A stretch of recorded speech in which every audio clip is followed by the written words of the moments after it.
Good evening प्यारे साथियों, कैसे हो आप लोग। उम्मीद है आप लोग स्वस्थ होंगे और मस्त होंगे। तो दोस्तों, जैसा कि आप सभी को पता होगा कि हमारे चैनल के माध्यम से आपको अभी फिलहाल में 7th क्लास के जियोग्राफी की एनसीईआरटी की पुस्तक को स्टार्ट किया गया है, जिसका पहला चैप्टर पहले से ही ऑलरेडी हो चुका है, जिसकी वीडियो आपको हमारे चैनल के प्लेलिस्ट में देखने को मिल जाएगी। ठीक है, तो आइए आज जो हमारा जो चैप्टर है वो हम दूसरा चैप्टर को आज हम स्टार्ट करने वाले हैं और आज हम इसी के बारे में डिटेल में देखेंगे कि दूसरे चैप्टर जो है हमारा कि हमारी पृथ्वी के अंदर इसमें क्या क्या ऐसी बातें हैं जो नोट्स बनाने लायक है और पढ़ने लायक है। ठीक है दोस्तों, एनसीईआरटी पुस्तक बहुत ही डिटेल में दिया रहता है, जिसमें से आपको पता है कि इसमें सभी बातें जो है वो पढ़ने लायक है। फिर भी दोस्तों आपको कहीं ना कहीं आपको देखने को मिलेगा इसमें से बहुत ऐसे बातें हैं जो आपको छोड़ने के लायक भी है। तो यहाँ पे आज हम बताएंगे आपको क्या इसमें पढ़ना है और क्या आपको छोड़ना है। तो सबसे पहले अगर आप लोग से छोटी सी रिक्वेस्ट है, चैनल पर पहली बार अगर विजिट कर रहे हैं, हमारी वीडियो को अगर पहली बार देख रहे हैं तो वीडियो को लाइक कीजिएगा और इसी के साथ चैनल को सब्सक्राइब कीजिएगा।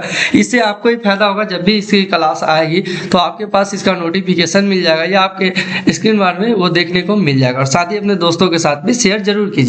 तो आइए अब वीडियो को स्टार्ट करते हैं। तो पहला आज जो हमारा जो टॉपिक है वो क्या है, तो हमारी पृथ्वी के अंदर का टॉपिक है। ठीक है, देखिए कि आज हम पृथ्वी के बारे में देखेंगे। पृथ्वी का आंतरिक भाग, पहला क्या है, पृथ्वी का आंतरिक भाग। इसमें क्या है, तो पृथ्वी का आंतरिक भाग में प्रपट्टी है, मेटल है और क्रोड है, यानी तीन चीजों से जो पृथ्वी मिलकर बना हुआ है।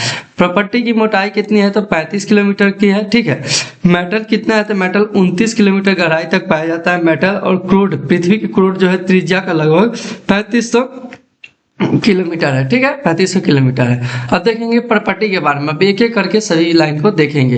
पहला है प्रॉपर्टी। प्रॉपर्टी क्या है, तो पृथ्वी की सतह की सबसे ऊपरी परत को प्रॉपर्टी कहा जाता है। ये आप परिभाषा के तौर पर भी लिख सकते हैं कि पृथ्वी की सतह की सबसे ऊपरी परत को प्रॉपर्टी कहा जाता है। यह सबसे पतली परत होती है। महाद्वीपीय संहति में यह 35 किलोमीटर तक की मोटी होती है। समुद्र तल सतह में यह 5 किलोमीटर मोटा होता है। ठीक है, क्योंकि समुद्र गहरा होता है तो एवरेज मिलाकर देखा गया है कि समुद्र सतह में यह 5 किलोमीटर मोटा होता है और महाद्वीपीय संहति में यह 35 किलोमीटर मोटा होता है। ठीक है, अब देखें महाद्वीपीय संहति क्या है। महाद्वीपीय संहति को सीएल कहा जाता है, सीएल कहा जाता है, और सिलिका एवं एल्यूमीना से बना होता है। मतलब महाद्वीपीय संहति क्या से बना है, तो सिलिका एवं एल्यूमीना से बना है। अब देखेंगे कि महासागर की पटली प्रपत्ति मुख्यतः महासागर की प्रपत्ति मुख्यतः सिलिका एवं मैग्नीशियम से बना होता है, इसलिए इसे सीमा भी कहा जाता है। ठीक है, क्या है लाइन कि महासागर की प्रपत्ति मुख्यतः सिलिका एवं मैग्नीशियम से बना होता है, इसलिए इसे क्या, तो सीमा कहा जाता है। ठीक है, अब देखेंगे विश्व की सबसे गहरी खान, या आप नोट कीजिएगा विश्व की सबसे गहरी खान क्या है, तो अफ्रीका में है। अफ्रीका में है, जो लगभग कितना है, तो लगभग 4 किलोमीटर है। तेल की खोज में इंजीनियर 6 किलोमीटर गहराई तक खोद चुके हैं। पृथ्वी के केंद्र तक पहुंचने के लिए समुद्र की सतह से 6000 किलोमीटर तक खोदना पड़ेगा। मतलब पृथ्वी के अगर केंद्र तक आपको अगर पहुंचना है, जो कि संभव नहीं है, फिर भी यह बताया गया है कि पृथ्वी के केंद्र तक पहुंचने के लिए समुद्र की सतह से 6000 किलोमीटर तक आपको खुदाई करना पड़ेगा। ठीक है, अब दिया हुआ है कि क्रोड के बारे में। क्रोड क्या है, तो पृथ्वी की सबसे आंतरिक परत है। सबसे आंतरिक परत को क्या कहा जाता है, तो पृथ्वी की सबसे आंतरिक परत को क्रोड कहा जाता है। यह निकेल एवं लोहे की बनी होती है। निकेल एवं लोहे की बनी होती है। मतलब क्रोड क्या चीज का बना होता है, तो क्रोड जो है वो निकेल एवं लोहे की बनी होती है। ठीक है, पृथ्वी के आयतन का दिया हुआ है। तो यहाँ पे देखें पृथ्वी के आयतन का 1% प्रॉपर्टी होता है, 84% मेटल होता है, 15% जो है वो क्रोड होता है। ये डाटा आप लोग याद रखिएगा। परसेंटेज वाइज बहुत सारे एग्जामों में पूछा गया है और बीबीएससी के भी कितने सारे एग्जामों में पूछा गया है। तो पृथ्वी के आयतन का 1% प्रॉपर्टी है, 84% मेटल है, 15% क्या है, क्रोड है। पृथ्वी की त्रिज्या कितना है, तो पृथ्वी की त्रिज्या याद रखिएगा 6371 किलोमीटर है। 6371 किलोमीटर है। पृथ्वी की प्रॉपर्टी बनाने वाले खनिज पदार्थ के किसी भी प्राकृतिक पिंड को सेल कहते हैं। सेल मतलब यहाँ पे सेल का परिभाषा आपको देखने को मिल जाएगा कि सेल किसे कहते हैं, तो पृथ्वी की प्रॉपर्टी बनाने वाले खनिज पदार्थ के किसी भी प्राकृतिक पिंड को सेल कहते हैं। अब देखेंगे कि सेल कितने प्रकार के होते हैं, तो सेल यहाँ पे बताया गया है कि सेल 3 प्रकार के होते हैं। ये मेरा डाटा नहीं, ये एनसीईआरटी का डाटा है। तो सेल 3 प्रकार के होते हैं। आग्नेय सेल, जिसे इग्नियस भी कहा जाता है, इग्नियस सेल भी। अवसादी सेल को सेडिमेंट्री सेल भी कहा जाता है, और कायांतरिक सेल को क्या कहते हैं, तो मेटामॉर्फिक सेल भी कहा जाता है। अब देखेंगे अवसादी चट्टान में क्या है, तो जीवाश्म पाया जाता है। मतलब जीवाश्म कहाँ पाया जाता है, तो जीवाश्म जो है वो अवसादी चट्टान में जीवाश्म पाया जाता है। और जीवाश्म के बारे में यहाँ पे और डिटेल में दिया गया है कि सैलों की परतों में दबे मृत पौधों एवं जंतुओं के अवशेषों को जीवाश्म कहा जाता है। मतलब जीवाश्म की परिभाषा यहाँ पे आपको देखने को मिल रही होगी कि सैलों की परतों में दबे मृत पौधे एवं जंतुओं के अवशेष को क्या कहा जाता है, तो जीवाश्म कहा जाता है। अब शब्द की उत्पत्ति देखेंगे कि यहाँ पे जो आपका इग्नियस हो गया, सेडिमेंट्री हो गया, मेटामॉर्फिक शब्द है, इसकी उत्पत्ति कैसे हुई है। ठीक है, बहुत सारे एग्जामों में ये भी पूछा गया है, तो आप लोगों को यहाँ पे छोड़ने वाला कुछ भी नहीं, जितने भी लिखे गए वो सभी के सभी इंपॉर्टेंट है।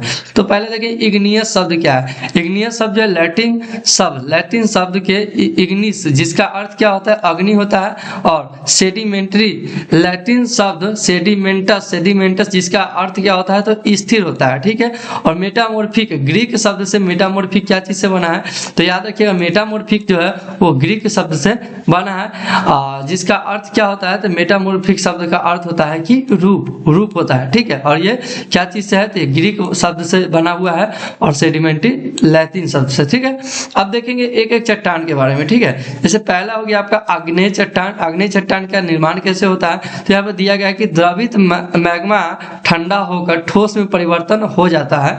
द्रवित मैग्मा ठंडा होकर ठोस हो जाता है, ठोस में परिवर्तन हो जाता है या ठोस हो जाता है। इस प्रकार बने सेल को क्या कहते हैं, तो इस प्रकार बने सेल को आग्नेय सेल कहते हैं। ठीक है, इसे प्राथमिक सेल भी कहा जाता है। मतलब आग्नेय सेल को प्राथमिक सेल भी कहा जाता है। दो प्रकार की होती है। ठीक है, आग्नेय सेल कितने प्रकार की होती है, तो आग्नेय सेल भी यहाँ पे दो प्रकार की होती है। एक होती है अंतर्भेदी आग्नेय सेल और दूसरा होती है बहिर्भेदी आग्नेय सेल। अब देखेंगे कि अंतर्भेदी आग्नेय सेल और बहिर्भेदी आग्नेय सेल किसे कहते हैं, तो ऐसा मैग्मा जो ज्वालामुखी के अंदर ही ठंडा हो जाए। मतलब वैसा मैग्मा जो ज्वालामुखी के अंदर ही ठंडा हो जाता है और अंदर ही भूमि को भेद देता है, यानी अंदर ही वो भूमि के अंदर ही जम जाता है, वो अंतर्भेदी आग्नेय सेल कहलाता है। जैसे उदाहरण में आपका दिया गया है कि बेसाल्ट जो है वो क्या है, बेसाल्ट जो है आपका वो अंतर्भेदी आग्नेय सेल का उदाहरण है, बेसाल्ट। ठीक है, अब देखेंगे कि दक्कन का पठार बेसाल्ट सेल से बना है। मतलब दक्कन का पठार जो भारत में है वो क्या चीज से बना है, तो बेसाल्ट सेल से बना हुआ है। दूसरा देखेंगे कि बहिर्भेदी आग्नेय सेल किसे कहते हैं, तो जब द्रवित मैग्मा द्रवित लावा या मैग्मा जो भी होता है, जब द्रवित लावा पृथ्वी के सतह पर आता है तो तेजी से ठंडा होकर ठोस में बदल जाता है। परपट्टी पर बने इस प्रकार के सेल को क्या कहते हैं, तो बहिर्भेदी आग्नेय सेल कहते हैं। दूसरा पॉइंट है हमारा कि अवसादी सेल किसे कहते हैं। ठीक है, जैसा कि आपने यहाँ पे देखा कि पहले हम आग्नेय सेल देखे और आग्नेय चट्टान देखे। आग्नेय चट्टान में दो सेल के बारे में पढ़े। अब देखेंगे आग्नेय के बाद क्या, तो अवसादी सेल के बारे में देखेंगे। तो अवसादी सेल किसे कहते हैं, तो आग्नेय सेल के घर्षण हुए अवशेषों के जमा होने से बना है। मतलब अवसादी सेल का निर्माण कैसे हुआ, तो अवसादी सेल का निर्माण जो है आग्नेय सेल के घर्षण, मतलब जो आग्नेय सेल होता है वो घिस घिस के जब क्या होता है कि वो जमा हो जाता है एक जगह, घिस घिस के जब पानी, वायु और बर्फ की वजह से क्या होता है कि एक जगह जमाव हो जाता है, तो अवसादी सेल में परिवर्तन हो जाता है। इसे अवसादी सेल कहते हैं। उदाहरण के लिए क्या है, तो उदाहरण के लिए बलुआ पत्थर हो गया, रेत हो गया और रेत के दानों से बनता है। ठीक है, जैसे बलुआ पत्थर है ना, वो रेत के दानों से बनता है, ये बात बताया गया यहाँ पे। तीसरा हमारा पॉइंट है जो कि कायांत्रिक चट्टान या सेल किसे कहते हैं, तो ताप एवं दाब के कारण ये आग्नेय एवं अवसादी सेल कायांत्रिक सेल में बदल जाते हैं। मतलब तापमान और दबाव के कारण क्या होता है, तो आग्नेय सेल और अवसादी सेल ही क्या कायांत्रिक सेल में परिवर्तन हो जाता है। जैसे उदाहरण के लिए हो गया, यहाँ पे दिया गया है कि चिकनी मिट्टी सिलेट में परिवर्तित हो जाता है और चूना पत्थर जो संगमरमर में परिवर्तन हो जाता है। अब देखेंगे कि यहाँ पे कुछ और बातें दिए गए हैं अंतर्वेदी आग्नेय सेल के बारे में। अंतर्वेदी आग्नेय सेल बड़े दानों का रूप ले लेती है। अब देखिए, जब कोई भी चीज पृथ्वी के अंदर ही जम जाएगी तो बड़े दानों का रूप ले लेती है। ठीक है, और जैसे में उदाहरण में इसमें दिया गया है कि बेसाल्ट हो गया, ये क्या है, तो बेसाल्ट जो है ना ये बहिर्भेदी आग्नेय सेल है। और ग्रेनाइट क्या है, तो ग्रेनाइट जो अंतर्भेदी आग्नेय सेल का उदाहरण है। ठीक है, अब देखेंगे कि अवसाद किसे कहते हैं। अवसाद, ठीक है, तो सेल लुढ़ककर, चटककर तथा एक दूसरे से टकराकर, ठीक है, छोटे छोटे टुकड़ों में टूट जाती है। इन छोटे कण को ही क्या कहते हैं, इन छोटे कण को ही अवसाद कहते हैं। अब देखेंगे शैल चक्र क्या कहते हैं। यहाँ पे शैल चक्र दिया हुआ है कि एक शैल से दूसरे शैल में परिवर्तन होने की इस प्रक्रिया को शैल चक्र कहते हैं। मतलब कोई एक शैल है जो अब दूसरे शैल में परिवर्तन हो गई है, इसे क्या कहेंगे, इसे ये हम क्या कहेंगे, शैल चक्र कहते हैं। शैल विभिन्न खनिजों से मिलकर बनी होती है, ठीक है। शैल क्या है, तो विभिन्न खनिजों से मिलकर बनी होती है। और लास्ट में यहाँ पे जो हमारा पॉइंट है वो है कि खनिज के बारे में अब यहाँ पे दिया गया है कि प्राकृतिक रूप में पाए जाने वाला पदार्थ क्या कहलाता है, खनिज कहलाता है। ये परिभाषा है, प्राकृतिक रूप में पाए जाने वाला पदार्थ खनिज कहलाता है। इसका एक निश्चित भौतिक गुणधर्म या रासायनिक मिश्रण होता है। और ईंधन के रूप में खनिज को ईंधन के रूप में भी उपयोग किया जाता है। खनिज को ईंधन के रूप में उपयोग किया जाता है, जैसे कि कोयला में और पेट्रोलियम गैस, प्राकृतिक गैस और पेट्रोलियम के रूप में इसे यूज किया जाता है। उद्योगों में खनिज को किस तरह यूज किया जाता है, उद्योगों में खनिज को किस तरह उपयोग में लाया जाता है, तो लोहा के रूप में, एल्युमिनियम के रूप में, सोना और यूरेनियम के रूप में इसे क्या किया जाता है, उसे उपयोग में लाया जाता है। तो दोस्तों ये जो हमारा था वो 7th क्लास के एनसीईआरटी जियोग्राफी का दूसरा चैप्टर था, जिसमें मैंने आपको बहुत ही डिटेल में बताया है। आपको इससे ज़्यादा मतलब टोटल जो है 3 पेज है और इससे ज़्यादा आपको नोट्स बनाने की जरूरत नहीं है। बस मैं जितना आपको नोट्स दे रहा हूँ बस इतना ही आपको याद करना है।